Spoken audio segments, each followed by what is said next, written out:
Сәлем достар, бүгін сіздермен бірге 12 қасық деп аталатын жұмсақ пирогтың рецептісімен бөлісемін.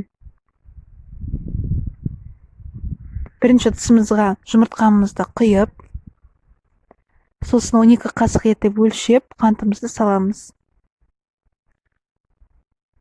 Жақсылап миксерлейміз.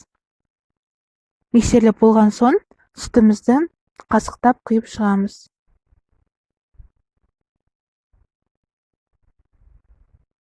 Сұйық майымызды құямыз.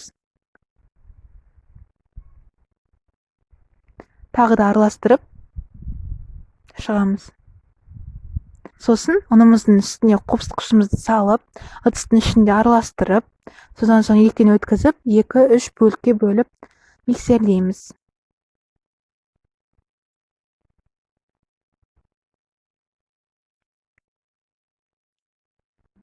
Қамыр осындай сұйық болып шығады.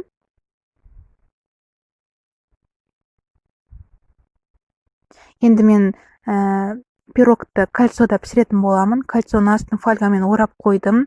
Кольцо менде 24 диаметрлі ыдыс. Енді 180 градуста қызып тұрған пеште 30-35 минут пісіреміз. Піскен ағаш таяқшамен тексеріп алыңыздар.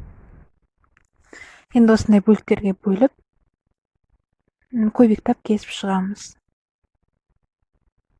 Ортасы өте мамықтай жұмсақ болған міне.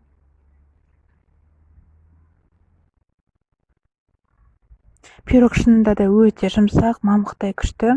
Сондықтан жасауға кеңес беремін. Видеоны соңына дейін көргендеріңіз үшін рахмет. Каналға тіркеліп кетіңіздер.